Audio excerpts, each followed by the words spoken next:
Hello, hi. With your like deeper voice though. I don't know. That'll rumble. Yeah. That'll rumble people in their car. Dude, that's what I'm talking about. You should be singing in a metal band, dude. Yeah. All right. So AEW Double or Nothing is this weekend at Desert Diamond Arena in Glendale. And Grant, how excited are we today? Dude, I'm so excited. Well, I feel like we have a kindred spirit in the room. Yeah. Kind of a fun wild card type guy. I like this. International superstar, really good-looking man. Oh, you spoil me too much. Ospreay is here. You've raised the bar, mate. Like every time I get hit in the face, my dad says there's a drastic improvement. So like, you can't be calling me a hunk like that, boss. That's what's I up. mean, I'm looking right here at this photo in the gaze, bro. The gaze, it's a smolder, mate. It's a smolder. There's a real. reason why I was able to get the missus. Do you know what I mean? I just look at her like that. That's Just, what's up, and, dude. and that was it. Yeah, that was it. She was just emotional. She was emotionally invested from that point. So this weekend, it's huge. It's the Owen Hart tournament finale. Yes, sir. What can we expect? Because Hangman Page is no joke either. No, mate. Listen, Hangman has been in the company from day one. Nothing but respect, and the lineage and the legacy that he has already has been like next level. Like I say, in my interview I had with him a while ago. But when he came to the ring with the Dark Order, who are these bunch of misfits, and they put that incredible like cinematic video package together about them all like being cowboys, and when you get knocked down, you get back up. I was like, man, like it was crazy, dude. Like it was like this is beyond wrestling. This is actually like this is actual cinema, and I actually hate using that now because it's been so overcoined and overturned. But that's cinema, and to be in this position now, where I do feel like there is like a new generation coming in, and a new generation that like really appreciates the opportunity that it has in front of them. So like being in the ring with a guy who like I have nothing but respect for, and I think this is like such a good arc for our fans to sink their teeth into, because it's his redemption story versus my ascension story. And I feel like right now I'm undeniable. Like I do feel like I am firing on all cylinders. I don't think there is anyone in the wrestling world like AEW, WWE, Noah, New Japan, TNA. Like I don't think there is anyone right now that matches me in the ring. Can I That agree? Can just I agree? gave me Can I goosebumps. agree with you? I had an experience yesterday. I was on performance enhancing drugs yesterday. What ones? I was. I took All a, of them. I took Just a, say I, all Good of man. them. I took about 3 grams of mushrooms yesterday, and about midway through. All right, we go in there. Yeah, Let's go. so Let's go. I was listening to some heavy post rock and whatever, and I knew we were interviewing you today. So I pulled up. I had the headphones going with that heavy stuff, and I put on a highlight reel. You are devastating. Like Bless, man. Bless. Watching you in the ring, like I was excited, like I was 11 years old again, and I felt like I was watching like Juventud Guerrero style matches, like where just like that. I've wrestled him. Oh, really? No yeah, kidding? man, I love that guy. Dude, that's amazing. Yeah, you have like this like frenetic energy, and when you like, because normally I don't know, when I think of like people that are like can do the high flying stuff, I don't think of like people who can like also attack somebody with a clothesline and just murder them. It's because of where I like grew up, man. Like, I mean, I could do the luchador style. That's kind of what I grew up on. Because like Hoovy, it's crazy that he said it. Like, I was talking to him a little while ago. Like, nothing but love for the guy. He would come down to my school, which was the Resistance Gallery in Bethnal Green, and he teaches a bunch of luchador stuff. And like, I studied more lucha libre first. And then I learnt the British style, and then I was lucky enough to go over to Japan. And while they incorporate like the lucha libre style, there's something about when you just need to stand your ground and just throw elbows with guys. And that's where I learnt, man. That's where I just had to stand my ground and just like take elbows. Like there's a guy in AEW right now, but he was with New Japan Pro Wrestling. His name's Shibata. Okay. And I have like stories of where like I wanted to do like the Lucha Libre stuff. I wanted to pick up the pace. And this guy elbowed me harder than I've ever been elbowed before in my life. And that's when you realize, oh, I'm not made out of glass, bro. Oh, for sure. Like I've got to fight back. And like it's just that animal instinct of like learning how to just stand your ground and just throw elbows with a guy. I had to rewatch the one move. It's your name's in it. It's like it starts as like a power bomb and then you like spin out. Stormbreaker. God, man, I couldn't figure that out. I was just like, you're both hurt. No, man. I was like, Don't hurt me. guys- Doesn't hurt me, okay, man. Great. Yeah, because it was just, it happened so fast. And I didn't know what to expect. And it was such a cool twist on a move I felt like I've seen before. He's been practicing that move on me all week too. He's like, Yeah, Oh, I've been yeah. like, we gotta get you up, brother.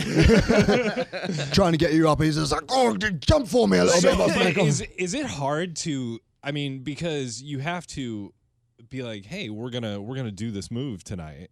Are there moves that like you're just like this is scary? Like I mean, this is something okay, to yeah. take it's really tough. Okay, yeah. So one of the ones where like I generally had like a fear that this was going to go wrong.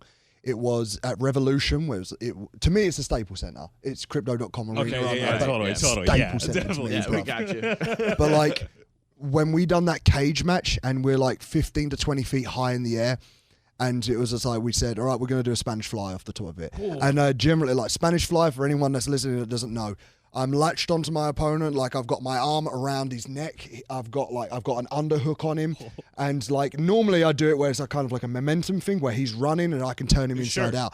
This time we are static, and not only are we static, we're 15 feet high in the air. And I'd said like, dude, one of us is getting hurt, but it was kind of like one of these moments where we were like, this is going to live forever. Yeah. This is a moment where, like, if we commit to this and we do this, this is going to be a moment where everyone's going to go, yo, no one is topping this cage match. sure. Right. And to this day, no one can top that cage match, man. Like, it is the greatest cage match ever. And I'm so proud to have, like, not only done it in AEW, but to done it in that arena specifically, just because it's got such a wrestling Yeah. lineage and definitely. history. And to have, like, a little stamp just to be like, yo, that's where, like, the Spanish fly happened off of the cage. So what were your influences in terms of like what were you watching when you were a kid and you said, oh my god, I got to do this? Because like you reference cage matches and there's a few that stand out. Well, yeah. I mean, when you think of like when I think of cage matches, I think of specifically you talk about those moments, right? And you think about Mick Foley getting thrown off. That's on the Hell in a announce Cell, table, right? yeah. That's Hell in a Cell. Oh, but yeah, like, no, this think a cage match. Cage is harder, traditional. man. Because the traditional one was like Yeah. escape the cage, Yeah, right? right. Yep. So the one that came to my mind was like Eddie Guerrero versus JBL. Like Yeah, okay. I love that one where he like done a frog splash off the cage, right? That was one of my favorite ones. But like when I'm thinking about these things, I'm thinking of stuff where I want to leave something with people. I want there to be like an uncomfortable feeling in the air where your butthole clenches because Yeah. you're like, get down. No. Exactly. And that's where like I couldn't think of a cage match to study.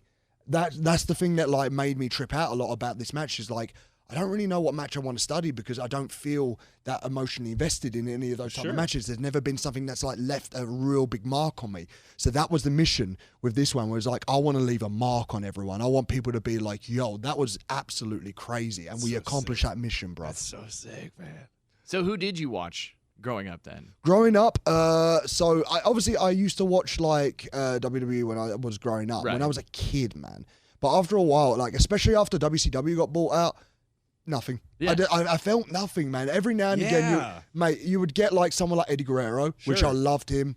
Edge, Randy Orton, like I used to love those guys. But then after a while, it just was like, it was just rinse, cycle, repeat. And that is wrestling sometimes. It is rinse, cycle, repeat. So when something special does come along, it does go like, whoa, I need to tune in and watch this, right? But for me, I remember where I had like all my mates around, right? We're all around my house. We're all like 14 years old or something like that. Flicking through the channel, found TNA. 6-sided ring. We were like, yo, what is this? It's nuts, right? And like I like can't kid you, right? So then it was a match happened, then AJ Styles walks out. Red Hood, Randy Orton sparklers behind him. So I was like, okay, let's see what he's got. And this is the moment I knew, right? Samoa Joe's on the outside, Christopher Daniels is on the outside. AJ pops up into the ring, he's got his hand on the top rope, leaps to the top rope. Never seen anyone do this before. Leaps to the top rope, shooting star press, which is a forward backflip to the outside. Moment I saw that, I was like, yo, this is it. I'm being a pro wrestler. Kidding. So then my influences were never WWE guys. My influences were AJ Styles, Amazing Reds, Hayabusa, Naomichi Marufuji. And like, I'll say this and maybe it's going like over you. But the moment you type these names in on YouTube, you go like, what is this world? Like, what is this, what I'm watching? And like, I liked the counterculture stuff. Yeah. I don't like going for the big thing. I like going for the underdog. And I think that's why I signed with AEW in the first place, because they are the underdog. They are the people that are coming up from the ground up. They're the people that just enjoy giving fan service back. And when I first came in here, it was just like, I kind of want to just make this place just like the be-all and end-all. Like, I want to sing from the higher heavens that this is the best professional wrestling in the planet. Like, I respect WWE and what they're doing. They are filling houses. They are doing so well. But, like, bell to bell, you are not going to find better wrestling than AEW. Well, it has an atmosphere where it feels like you're going to a cool indie rock show. Yes. It doesn't feel like a Taylor Swift stadium tour type thing. It feels like it's intimate. And the fans do have that kind of Philly ECW vibe. Yeah, where they're really nuts about it, which has got to be fun for you guys, it's right? respectable for the art, man. I Totally. feel like they understand the art form behind it and how hard it is, and they appreciate it. So they allow their voices to be heard, and they are supporting us. And I think that's what, like, I want that support to spread. Yeah. And I feel like it's going to take time. It is going to be a slow process. But one of these days, man, we are going to be on top. Like, and it's not just me. It's Swerve. It's Hangman. It's Moxley. It's MJF. It's the Hurt Syndicate. We're all firing on all cylinders, and we're all, like, creating this animal right now. Yeah. And at one point, we are going to be undeniable that we are the flipping best, bruv. We just talked to Adam Cole recently. Yeah. And what a lovely guy, right? He's awesome, dude. Like, you got, and it seems like the company has a group of guys that are really excited. We've interviewed some wrestlers in the past who have not. Yeah, that it's definitely the check. Yeah, right? the check or their. And that's what I was gonna say, is that the people in AEW love the business. Of course. That's the number one priority. You're not having your high profile talent skipping events for movie premieres, right? Like, anybody who's in AEW wants to be in AEW, and it's so funny you brought that up, because I told Grant, I was like, man, he was in the Indies for so long.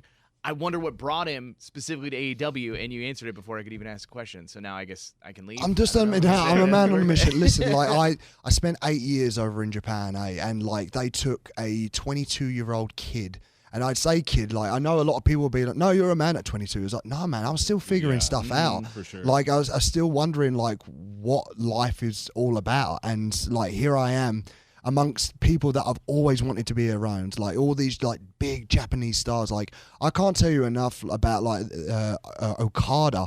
Like, looked after me, man. Like, took a boy and like really nurtured him. So I found out while I was over in Japan, like, I had ADHD, which like made my brain just go like, oh, there's a reason why this happened. There's a reason why this, and this is what I could have done to correct it.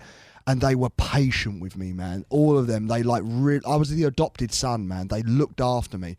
But when I accomplished everything that I needed to accomplish in Japan, I always kept an eye on AEW, because it was just kind of like, this is a style of wrestling that I love. Like, I love this sports presentated style. But like, we also like had flares of cinematic style. Like, one of my favorite ones in AEW as well was like when Chris Jericho and MJF were singing and dancing. It was just kind of like, but it was so different to what I was seeing on my TV regularly. And I think that's why I was like, I'm fascinated by it, because there's an opportunity to be creative and play and do stuff that never has been done before. Well, and the thing about, like, I remember that song and dance with Chris Jericho. Yeah.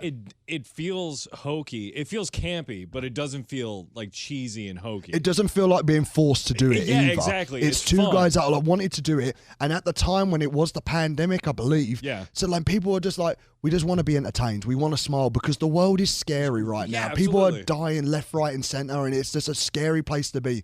So for those 2 hours, let's put on like a great show. Let's make people laugh. Let's give them phenomenal pro wrestling. Yeah. And we have done that consistently since that day, man. Like, we've put smiles on faces. We've inspired kids to want to like achieve these type of goals. We are such an intimate environment that we are just wanting people to just come to these shows, forget what's going on in the real world, and enjoy some pro wrestling once upon a time. Feel like a kid again, man. Absolutely. Can I ask you a question I've Please. thought about quite a bit? There are all these now little think tanks that are breaking apart wrestling, right? Like, on the internet. There's forums, there's YouTube channels, there's this whole thing. What do the guys the guys and gals, excuse me, that wrestle, what do they think of like this channel is just taking garbage or this basically, or that, we heard this thing that didn't happen backstage, and they're making mountains out of molehills out of like rumors and just garbage talk. So I can't talk about like other people, because everyone's like different. So, but like for me, I say remove the ego, because no matter what, these people are clients. They're punters. They're people that are watching the shows. So, like, remove your ego. If they're going, well, I don't like Will Ospreay's matches because he doesn't do this. And like, so the one thing that really, like, makes me laugh, right? So we just done that, the Dynamite, when me and Hangman were, like, face-to-face with one another. And that's the best time I feel like I've ever, like, really talked on a microphone, the best of my abilities. And everyone's going, oh, but his hair. Like, you know what I mean? Like, it's just going, it's like, bruv, like, I get it. I can't control this hair. But, like, you know what? Like, I'll take it. It's a criticism. Like, and do you know what? Fair enough. But they're watching. But they're watching. Yeah. So if you can remove your ego and just listen to the criticism, maybe it's something that you don't agree with. But if it's a clientele and they're just going like, no, this is something that I need to actually look into and go, okay, because I'm not some schmuck indie boy anymore now. I'm on TV weekly, and if I want these people to be fully invested, I do need to listen. That's fascinating. And like I do get it. Like a lot of guys will go like, "Oh, what do they know? They've never taken a bump." And there is that level, right? There is that level of like people that go like, "Oh, they've never taken a bump before. I'm not going to listen to them. They don't understand me, so I'm not going to listen to them." But like, there's that part of me that goes, "No, break it down." Remove your ego from it, because this is something that like could even bring in, even if it's one more viewer. That's the art to this. It is like being vigilant and being like ready to adapt and to change to an environment. I love my job, man. Yeah. And I love the fact that like I listen to like review shows all the time because I want to get better at this and I want to be the guy for this. But I'm not going to be the guy if I'm just like, no, I'm making my money now. Like, I don't like, no, if I'm complacency kills. 100%. So if you are complacent in this industry, you are not willing to evolve. That's such a healthy way to look at. Once upon a time, it wasn't, man. Sure, Once upon a time, but like as I've grown older, I've got to the point where like, no, this is an industry, this is a business.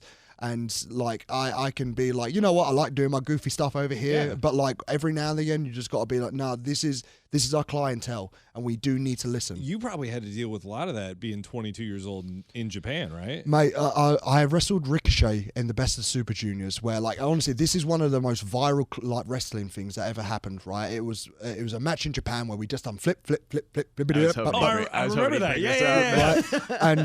And we got torn apart. Like it was Marmite, bruv. It was like 50-50. Like people either loved it or they hated it, but it was a conversation topic. And because of that, my career like launched from that point. Like it really helped open doors for me.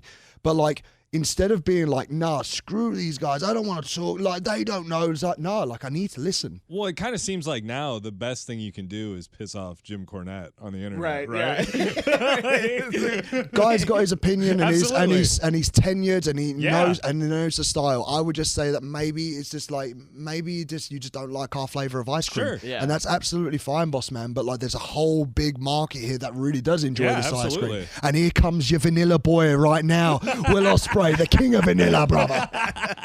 Bit of cookies and cream in there if you fancy it. Can I ask you a non-wrestling question? Absolutely. What kind of music do you listen to? So right now I'm actually really into like some country music. I'm not gonna lie. Like I love like is it Chris Stapleton? Yeah. I love listening to him. He's just like, I think it's because me and the missus discovered him. We like having a little dance to one another. Like I'm a sweet boy. But if you honestly want.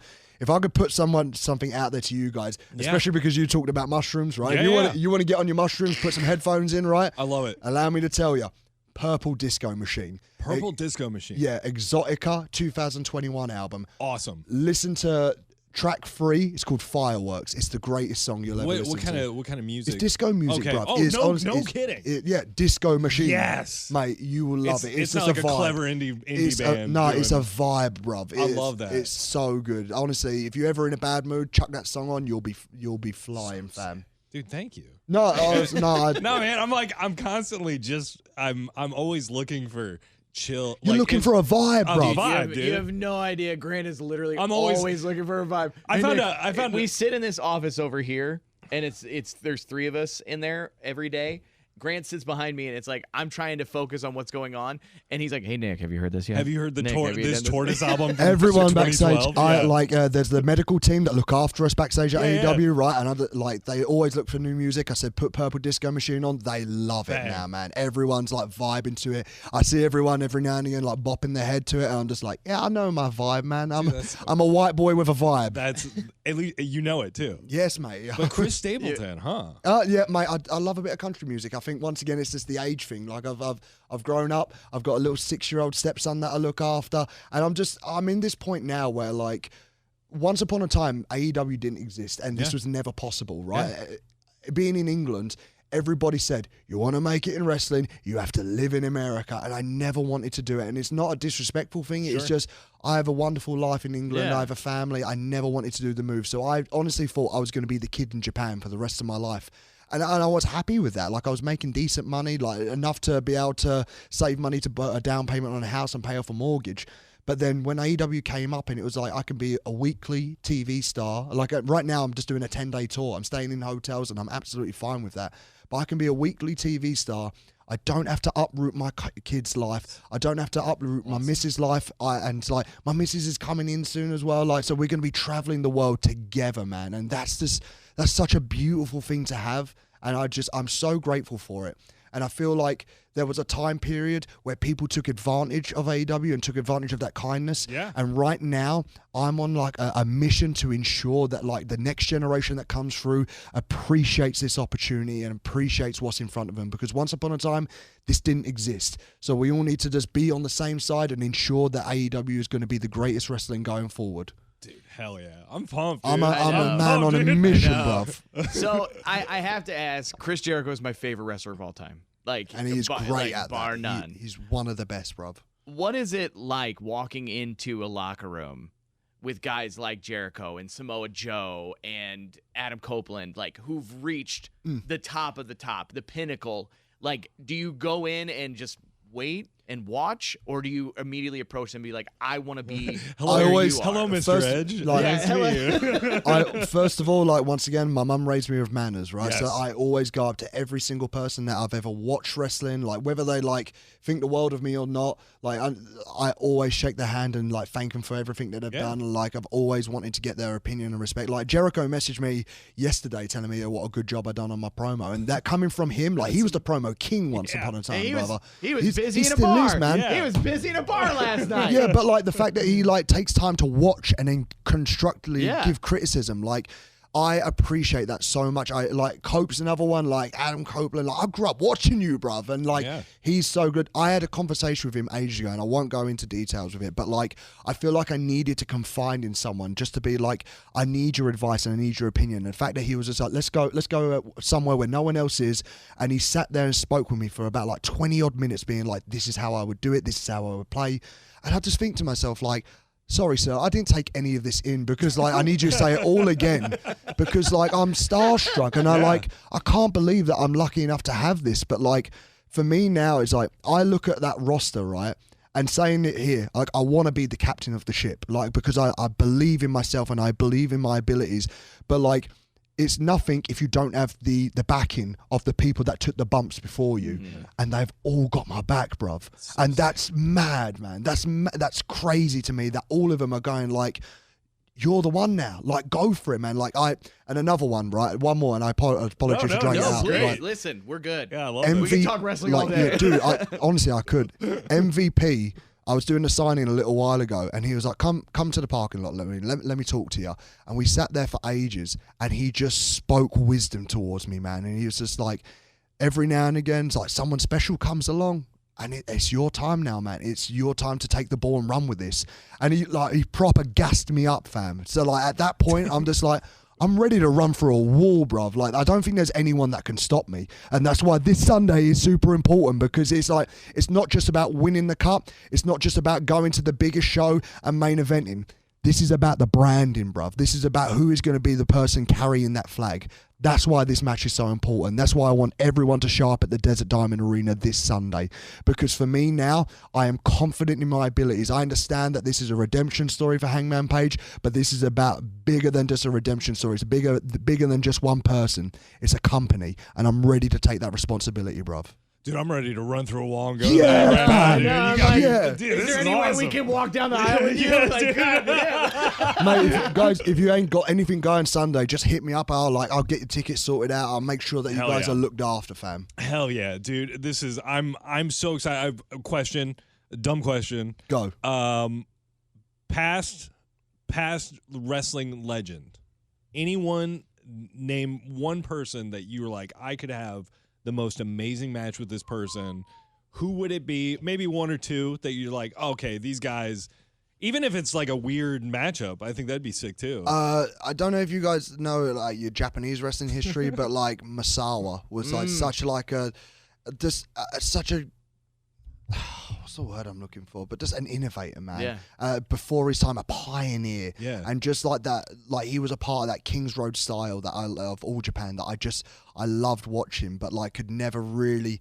Like I could never really do it at the best of its abilities until I got to Japan and actually like I feel like a lot of people like emulated it and studied it but never really lived it until you got to Japan. And like there was a wrestler that Masao wrestled called Kawada, and I wrestled his last student, which is Taichi, and I actually learned to fight and do the King's Road style. Like I got to get in there in Japan, in the geezer's hometown as well, while his family are up there watching, and I murked him, bruv. I knocked him spark out in front of his family.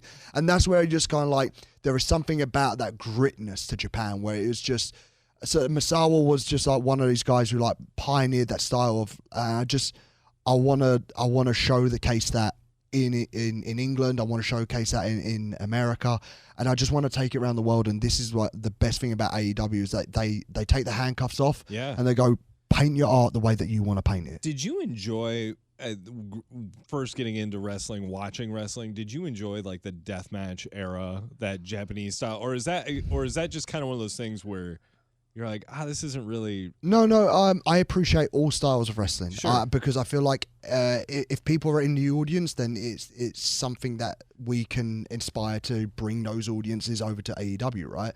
I appreciate it. I think my favorite style of death matches was FMW because it was very cinematic and sure. and Hayabusa was such a huge inspiration to me. I remember when I found him. I think I found him in like 2006, 2007. And I was like, oh, man, look how this guy moves. Look at the 450s. Look at the shooting star presses. And then it was only when I found out he got paralyzed in 2001, I was like, what? And was that when he did the springboard? The lion salt, yeah, and the foot slips. That was... And like, it devastates. And that's an appreciation to know that like this could end one of us at any point. That was literally just slip. Just a slip. Just a tiny, tiny slip. And like the best thing for me is like, as I feel like he's not appreciative as much. I'll tell you this story. He's not appreciative much. And then in 2022, I really, really wanted to don the mask. I wanted to wear the mask because it hadn't been donned on a wrestler in Japan for years, because it was almost like we don't want to talk about it because like it brings up the bad memories. Right. So I sourced out where his daughter was, and I found her on Instagram. I said, I wrestle for New Japan Pro Wrestling. Your dad inspired me. Could I take you out for dinner? And I took her out for lunch in Japan, and I asked for her blessing to wear the mask and wear the costume at one of these really big stages. And she was honored, man. She was like, no one talks about my dad anymore. That's wild. And like Wow.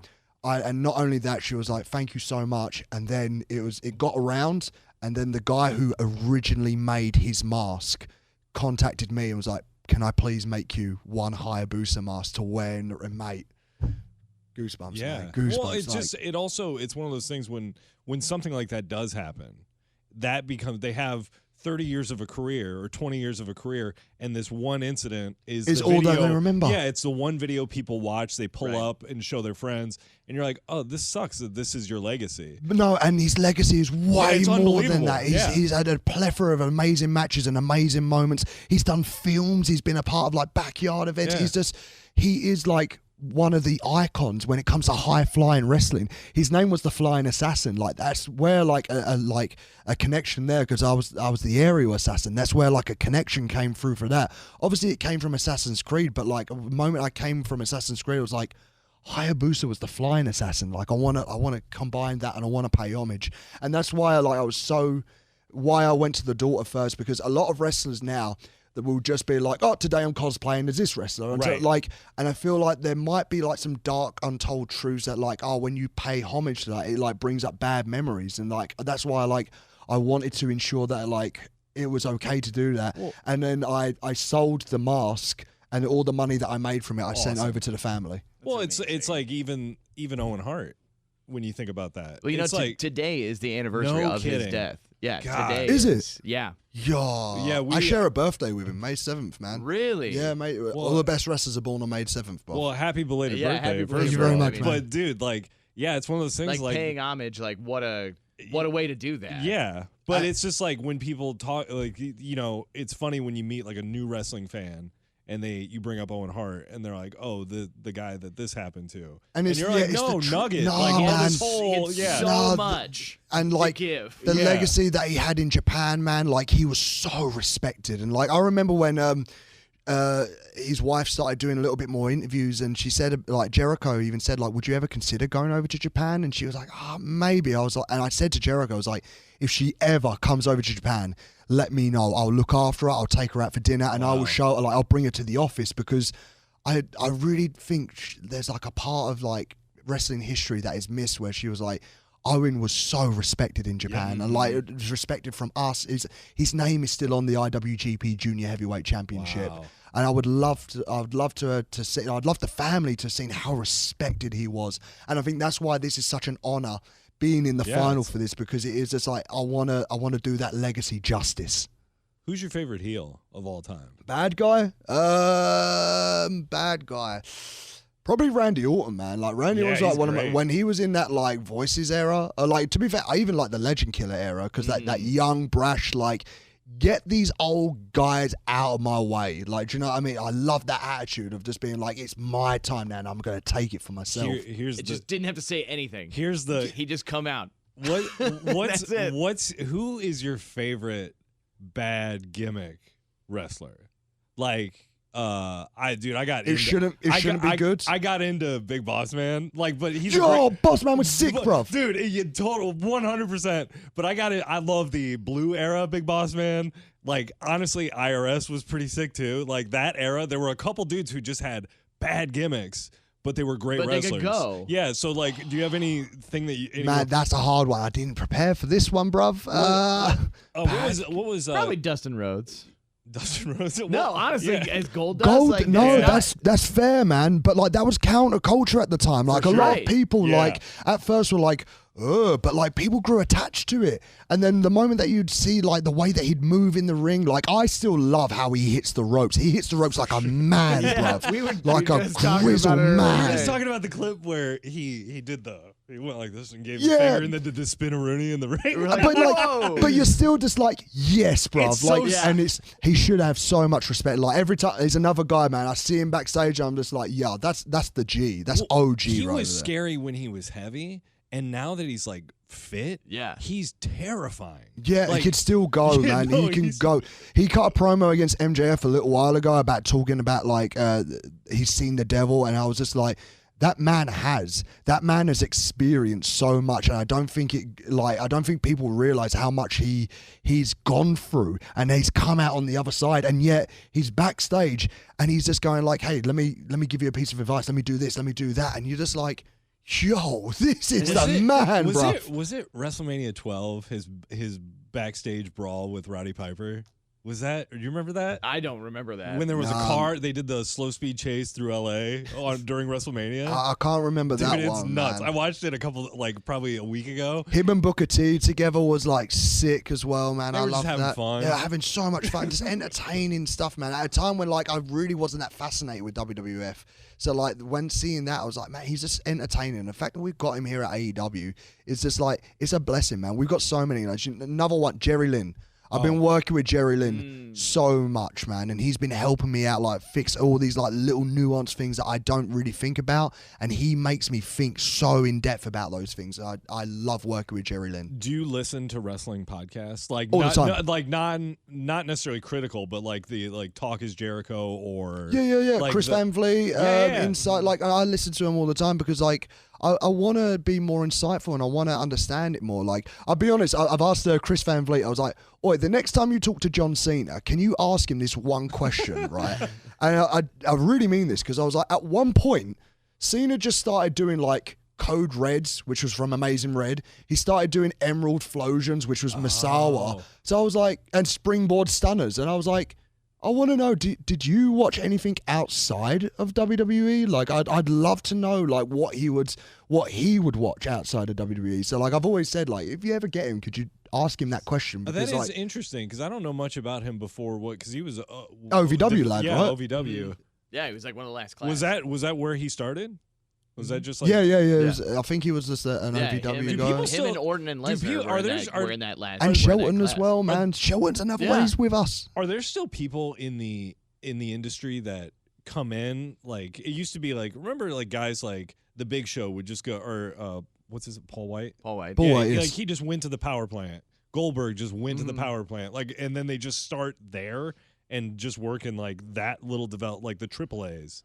And go then straight to the WWE, or I mean, you can correct me if I'm wrong, but the indie scene is really where people are cutting their right now. Yeah, I think like, so for example, one of the guys that's come through now, Speedball Mike Bailey, who was just like the indie king at one point. He was just going everywhere and just putting on some of the greatest matches ever. And I think that's what like we're looking at more now, instead of guys that just got let go from WWE. My heart goes out to them all, but I just think like, we're looking for guys that are just like, who are appreciative of this position and just like who are grafting and improving the markets elsewhere, instead of just being like, got let go from WWE and just instantly assume that they can come here. It's like, nah, man, like go out and like prove to other people that you're like wanted and decide. Yeah, right? And like, I feel like, and I my heart goes out to all of them, but I think it should never just be assumed of like, oh, I got let go here, I can just walk into AEW. It's like, nah, bruv, like the bar's too high now. Like, I want to see like all these guys like cut their teeth elsewhere and improve the houses elsewhere. Like, go to New Japan, go to Noah, go to Stardom,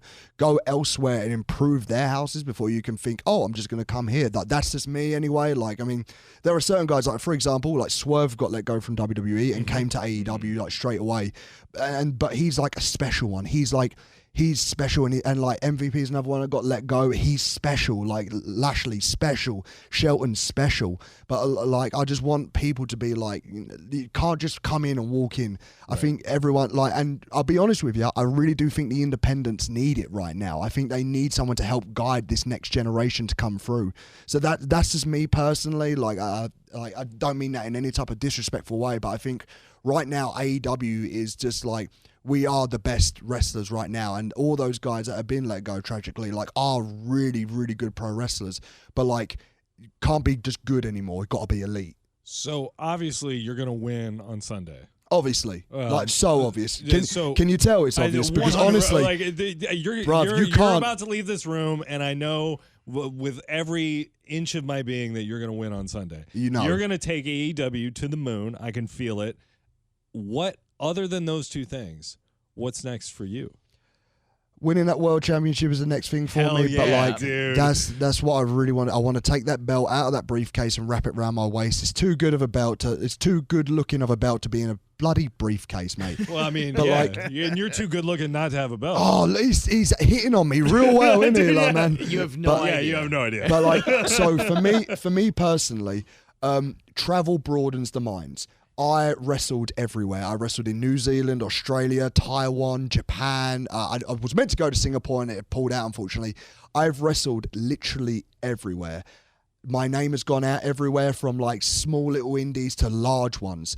I believe AEW's next step is, like, I mean, we're doing it anyway. We've wrestled this year. We're wrestling in Australia, Mexico, Canada, America, England. I mean, we've done that like joint Japan show, but like, I really want us to like stand on our own ground a little bit as well. Like, obviously, I feel like what we're doing with CMLL is like we're running Arena Mexico as a joint show, and then CMLL are doing, and I think AEW's got their own show as well. So like it'll be like a 2-day thing. Awesome. But like I really want to do. I want to do shows in Australia again. I want to do shows in France. I want to do shows in Spain.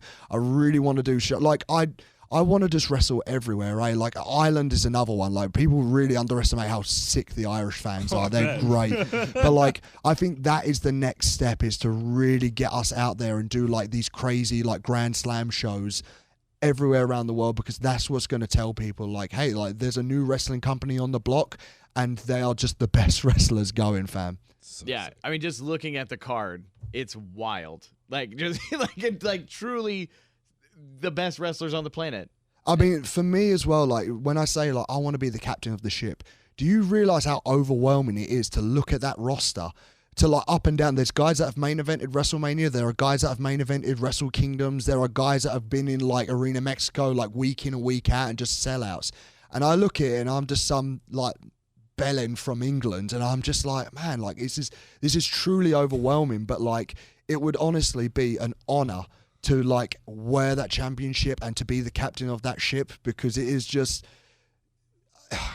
a blessing to be a part of AEW. Dude, I got to tell you, if you came into this room and were like, Grant, Nick, we're going to Mars, I'd leave here and pack a bag. Yeah, we're out. Yeah, I'd be we're like, on. I'm convinced. AEW on the moon, bruv. AEW on the dude, moon would be a sick show. I can't believe you're such a nice guy. Thank you, mate. You're super talented, and you were very generous to spend this much time with Nick and I. I thank you. No, man, honestly, I love sick. talking. I'm a social butterfly. I enjoy talking, and this is my passion, man. My passion is to get AEW out there, so much so that like one of these days, I know I can't do this every single week. One of these days is going to be like, all right, that's enough for me, and I realize that. But my job and my responsibility is to ensure that the next generation comes through, appreciates what this is. So cool. Can you cut a promo on Grant? On Grant, your airline's bad. It is. Dude, I mean, tell me something I don't already know, brother. You need to stop taking mushrooms. Live in the real world. No way. No Give me way. the mushrooms. Pass them back to me. I'm getting rid of them. That's the one thing I think you couldn't convince me of. That's the one thing. If you walked in, you're like, Grant, listen, you give me a huge pep talk, and then you're like, you got to stop taking mushrooms. I'd be like, have a good day. I'll see you later. No. Keep doing what you're doing, keep boss. Riding the train, brother. Keep flying that kite, brother. AEW Double or Nothing at Desert Diamond Arena this Sunday. If you're in the Valley, make sure you're there. If you're not in the Valley, you watch it on pay-per-view. Amazon Prime is on. If you're not in America, you can watch it on Thriller as well. But like, it's all up there on the website. I think you can even watch it on YouTube these days now, which is how sick is that? You can literally.